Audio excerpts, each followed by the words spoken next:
에린은 19살의 어린 나이에 고등학교 시절부터 사귀던 연인이자 남편인 존의 아이를 임신하고 있었습니다. 당시 미 해병이었던 존, 그러다 보니 둘은 함께 캘리포니아에 있는 군사 기지에서 보금자리를 마련한 이후 처음으로 해당 보금자리로 에린의 어머니가 방문 예정이었는데요. 그렇게 2014년 6월 28일 아침 7시경 이날 되게 일찍 일어난 거예요. 그러다 보니 에린은 혼자 생각한 겁니다. 이러고 가만히 있지 말고 곧 있으면 엄마가 올 텐데 그때 엄마와 이야기하면서 걷기 좋은 산책로나 한번 찾아볼 겸 나갔다 올까? 그렇게 집을 나와 근처 공원으로 향했는데 그런데 그대로 흔적도 없이 사라졌습니다. 공원 간다고 나갔는데 실종된 거예요. 처음에 딸 에린의 실종 소식을 들은 어머니는 대수롭지 않게 생각을 했습니다. 애가 갔다는 그 공원이 국립공원으로 엄청 넓던데 그러다 보니 길을 잃었나? 이 정도로만 생각을 했던 거예요. 하지만 하루가 지나도 이틀이 지나도 연락도 안 되고 끝내 며칠 후 어린 신부였던 에린의 차량이 공원에서 북쪽으로 수 킬로미터 떨어진 곳에서 버려진 채 발견됐을 때 내 딸이 죽었을 수도 있겠구나 라는 생각을 하게 됩니다. 실제로 에린의 차를 딱 발견했을 때 그때의 심정을 이 어머니가 인터뷰를 하신 게 있어요. 그 내용을 그대로 말씀드리면 에린의 빈 차를 발견했을 때 저는 에린이 우리 곁에서 떠났다고 마음을 먹었습니다. 사실 에린은 어릴 때 헤빌린 가족에게 입양된 아이였습니다. 그러니까 지금 엄마는 친엄마가 아닌 양엄마인 거죠. 그렇게 테네시주에서 자랐는데 잘 자랐어요. 사랑받으면서 자랐습니다. 에린을 잘 아는 주위 사람들은 에린은 평소에 조용하고 수줍음이 많고 동물, 말을 굉장히 좋아한 소녀라고 평범했던 소녀였다 얘기했습니다. 에린은 고등학교를 졸업한 후 바로 미국 해병대에 입대했던 남자친구 존 코윈이 청혼을 하게 되면서 존이 주둔했던 기지에서 새로운 삶을 약속했습니다. 하지만 이 둘의 관계는 그닥 오래가진 못했어요. 왜냐? 에린이 결혼 초기에 유산을 하면서 우울증에 빠졌고 또한 얼마 안 가 우울증에 빠졌던 에린이 이웃인 크리스 리라는 남자와 바람이 났거든요. 그런데 아이고야, 에린이 바람난 걸 남편 존이 알아버렸네. 여기서 등장하는 내연남 크리스 리, 이 남자 또한 유부남이었습니다. 니콜이라는 아내가 있었어요. 니콜. 사실 아는 사람이 무섭다고 에린, 그리고 에린의 남편 존, 그리고 크리스 리, 그리고 크리스의 아내 니콜, 이렇게 4명은요 부부 동반으로 자주 만나고 놀던 이웃이었습니다. 그런데 이렇게 뒤통수를 그냥 서로의 짝과 바람이 난 거예요. 처음에 4사람은 자주 만나면서 되게 강한 우정을 쌓아온 것처럼 보였지만 제3자였던 이사벨 매글리라는 이 사람 눈에는 이들의 사이가 썩 좋아 보이진 않았습니다. 원래 당사자들은 눈에 뭐가 쓰여서 안 보인다고 하잖아요. 뭐든 살짝 한 발자국 뒤로 물러나서 봐야 비로소 보인다고. 제3자였던 이사벨 눈에는 에린과 크리스 사이에 뭔가 있네. 둘이 불륜의 썸띵 끼가 있네. 그래서 이때 이사벨이 2013년 크리스마스쯤에 와, 이것들 안 되겠다 싶어서 크리스의 아내 니콜한테 얘기를 한 거예요. 야, 네 남편이랑 저 집 아내 에린이랑 주고받는 눈빛도 이상하고 내가 단둘이서 꽁냥꽁냥 하는 것도 봤어. 너 남편 간수 잘하고 에린도 견제해. 그런데 이런 얘기 들은 니콜은 좀 섣불리 안 믿겨지는 거예요. 왜? 친하게 지내면서 그 누구보다 에린을 믿었으니까. 부부 동반으로 자주 만났는데 그 기집애가 설마 내 남편과 그렇고 그럴 사이겠나? 뭐 그냥 제 남편과 에린 둘 다 우울증으로 고생도 했고 그렇다 보니 공감대도 있고 해서 둘이 얘기도 많이 한 것 같고 그러다 보니 뭐 서로 좀 친해진 것 같은데 그게 이사벨 눈에는 그렇게 보였나 봐요. 그럴 리 없어요.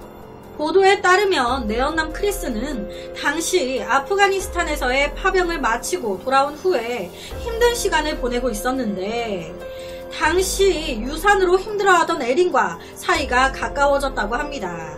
서로 힘든 시기 때 만나 서로 공감을 많이 하게 되고 눈빛도 많이 주고받게 되고 옵스. 시간이 지나자 니콜은 이사벨의 말이 사실임을 알게 됩니다. 내 인연놈들을. 바로 니콜은 에린의 남편인 존에게도 이 사실을 알렸습니다. 당신 아내랑 우리 남편이랑 바람났어. 지금 밥이 목구멍으로 넘어갈 때가 아니야. 서로의 배우자들이 바람을 피우고 있다는 걸 알았을 때 이때의 심정을 실제로 존이 한 인터뷰에서 짧게 이렇게 얘기했어요. 에린을 믿고 있었는데 정말 충격이었습니다. 라고. 내 아내이자 여자친구가 바람났대요. 내가 이걸 알았어요. 다른 사람 같으면 그냥 머리끄댕이를 잡고 너 미쳤냐, 너 그 새끼한테 가라, 그냥 헤어지자, 꺼져라 했을 테지만 이 존은 에린과의 결혼을 포기할 수가 없었습니다. 사랑하니까. 너 크리스 그 새끼랑 바람났냐? 그렇고 그런 사이야? 까놓고 얘기한 거예요. 이때 에린은 미안하다고 크리스와의 관계를 정리하겠다고 존에게 얘기했습니다. 불륜 사이 끝내겠다고. 그리고 존, 나 네 아이를 다시 임신했어. 임신 사실을 알렸습니다. 그리고 시간은 다시 에린이 실종된 날 2014년 6월 28일로 돌아갑니다. 임신한 몸이었던 에린은 아침 7시경 일어나 존에게 산책로를 알아보고 오겠다고 말을 한 뒤 집을 나섰습니다. 이때까지만 해도 존은 삶이 다시 정상으로 돌아왔다고 믿었어요. 하지만 실종 신고가 접수되고 나서야 존은 형사들로부터 에린과 크리스가 이 두 사람의 불륜 사이가 자기 몰래 계속적으로 지속되고 있었다는 것을 알게 됐습니다. 그러니까 정리하겠다고 해놓고 정리하긴 개뿔 몰래 계속 만나고 있었던 거예요. 뒤통수를 지대로 그냥. 에린은 아침에 그렇게 사라지기 전에 내연남 크리스와 함께 새로운 삶을 계획하고 있었고 테네시에 있는 자기 친구한테 오늘 크리스랑 같이 국립공원에서 만나기로 했어 라고 문자를 보냈습니다. 왜 크리스와 국립공원에서 만나기로 한 거지? 이 답은 에린이 실종되기 3일 전인 2014년 6월 25일 에린이 친구한테 보낸 문자에 답이 있습니다.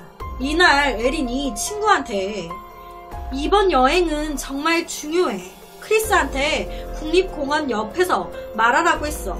이 말에 친구가 물은 거예요. 크리스가 너한테 뭘 말하는데? 네가 뭘 말하라고 했는데? 그랬더니 에린이 한 답장은 몰라? 그리고 반지 이모티콘 하나. 반지. 에린은 크리스가 청혼하지 않을까라는 기대감을 잔뜩 가지고 있었습니다. 기다리기 너무 힘들어. 크리스는 청혼 언제 하는 거야? 이미 남편 존은 없는 거예요. 존 애기까지 임신했다며. 그런데 존은 이미 에린 인생에서 빠져버린 겁니다. 와, 이 모든 사실을 존은 에린이 실종되고 나서 알았습니다. 배신감과 충격이 어마어마했겠죠. 모든 걸 알게 된 형사들은 바로 내연남 크리스를 소환했습니다. 그리고 크리스는 불륜 사실 인정했어요. 하지만 에린의 실종 사건에 본인은 전혀 관여되어 있지 않다라고 주장했습니다. 에린이 사라진 날 본인은 코요테 사냥을 위해 국립공원에 혼자 있었고 몇몇 바위에 총을 여러 번 쐈다고만 주장했습니다. 하지만 담당 형사분이 인터뷰를 하셨는데 이때 이 말을 딱 들었을 때 이 생각이 드셨다고 해요. 크리스가 제게 들려준 이야기는 설득력이 전혀 없는 이야기였습니다. 말도 안 되는 소리만 짓거리는구나. 형사들은 크리스가 너무 의심스러웠어요. 어찌됐든 에린이 실종되던 그 시각 크리스도 같은 공원에 있었다는 게 확인됐고 크리스와 에린은 불륜 사이였고 뭔가 썩은 내가. 하지만 구속한 채로 수사하기에는 충분한 증거가 없었기 때문에 풀어줄 수밖에 없었습니다. 크리스는 그 뒤로 해병대에서 제대했고 아내 니콜 그리고 어린 딸과 함께 알래스카로 돌아갔습니다.